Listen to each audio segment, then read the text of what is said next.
Welcome to Aeonic Emanations from the Gnostic Nag Hammadi Library, Part 1 of 2 on Words of Wisdom.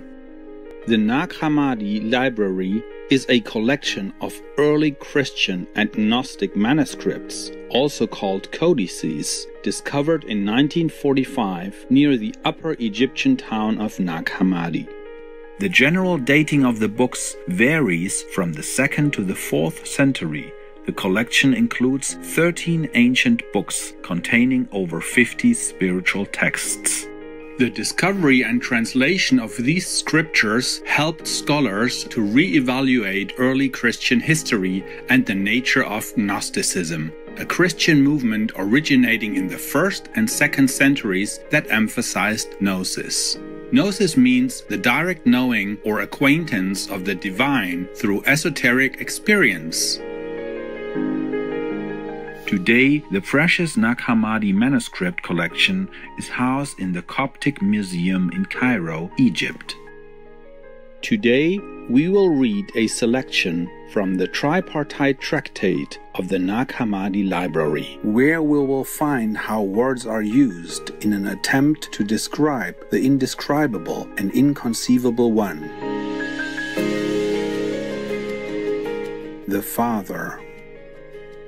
Not one of the names which are conceived or spoken, seen or grasped, not one of them applies to him, even though they are exceedingly glorious, magnifying, and honored.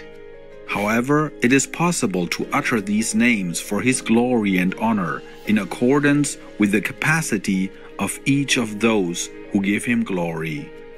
Yet, as for him in his own existence, being, and form, it is impossible for mind to conceive him, nor can any speech convey him, nor can any eye see him, nor can anybody grasp him, because of his inscrutable greatness, and his incomprehensible depth, and his immeasurable height, and his illimitable will. This is the nature of the unbegotten one, which does not touch anything else, nor is it joined to anything in the manner of something which is limited. Rather, he possesses this constitution without having a face or a form, things which are understood through perception, whence also comes the epithet, the incomprehensible. If he is incomprehensible, then it follows that he is unknowable, that he is the one who is inconceivable by any thought, invisible by anything, ineffable by any word, untouchable by any hand. He alone is the one who knows himself as he is, along with his form and his greatness and his magnitude. And since he has the ability to conceive of himself, to see himself, to name himself, to comprehend himself, he alone is the one who is his own mind, his own eye, his own mouth, his own form, and he is what he thinks, what he sees, what he speaks, what he grasps, himself, the one who is inconceivable, ineffable, incomprehensible, immutable, while sustaining, joyous, true, delightful, and restful is that which he conceives, that which he sees, that about which he speaks, that which he has as thought. He transcends all wisdom, and is above all intellect, and is above all glory, and is above all beauty, and all sweetness, and all greatness, and any depth, and any height.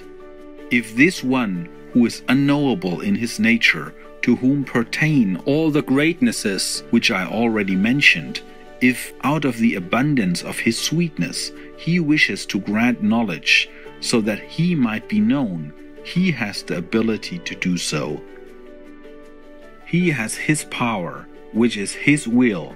Now, however, in silence, he himself holds back, he who is the Great One, who is the cause of bringing the totalities into their eternal being.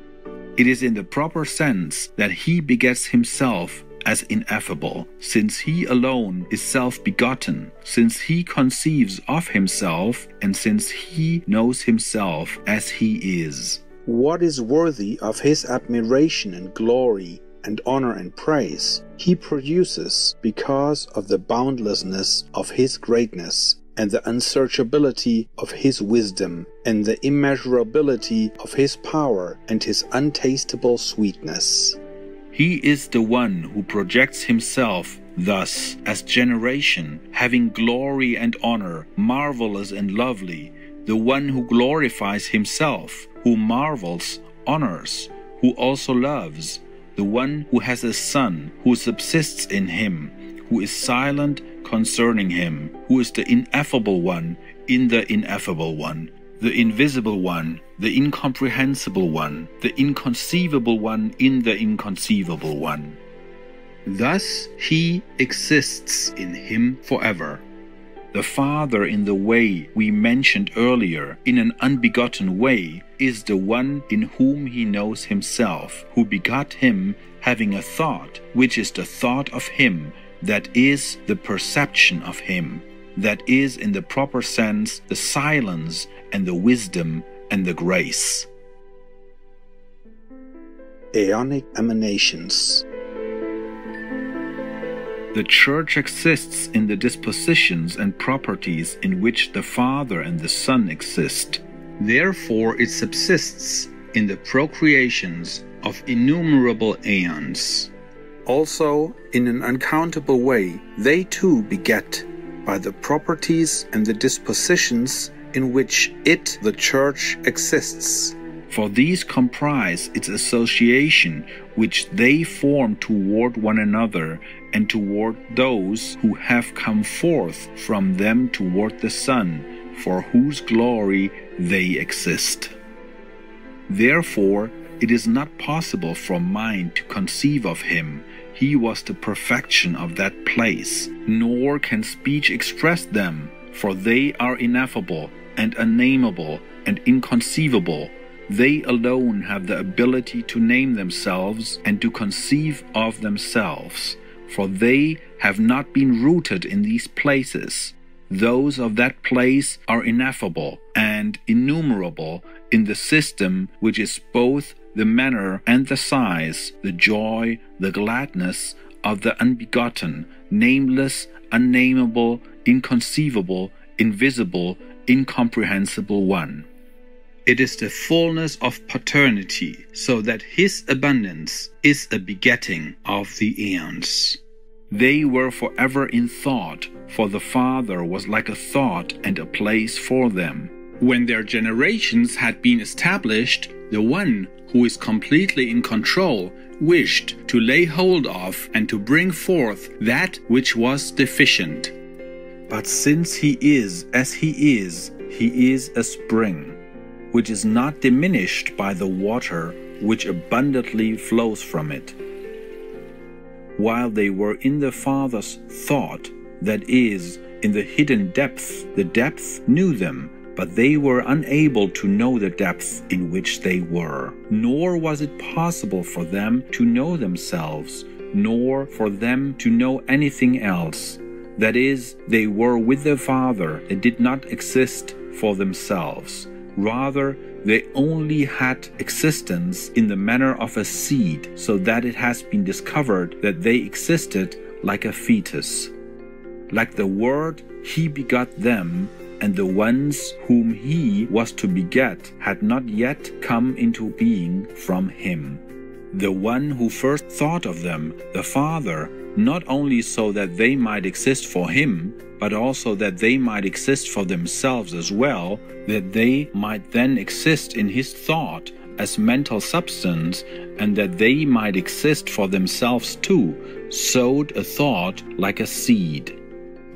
Now, in order that they might know what exists for them, he graciously granted the initial form, while in order that they might recognize who is the Father, who exists for them, he gave them the name Father by means of a voice, proclaiming to them that what exists through that name, which they have by virtue of the fact that they came into being, because the exaltation which has escaped their notice is in the name.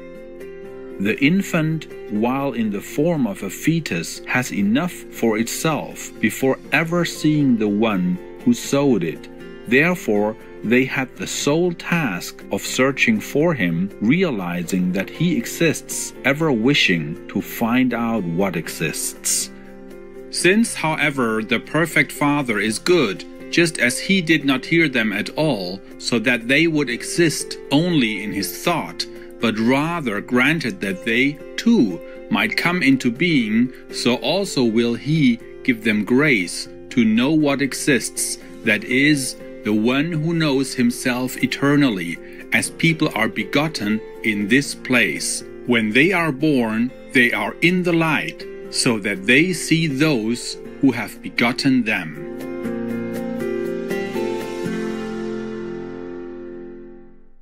Blessed viewers, we appreciate your company for today's words of wisdom.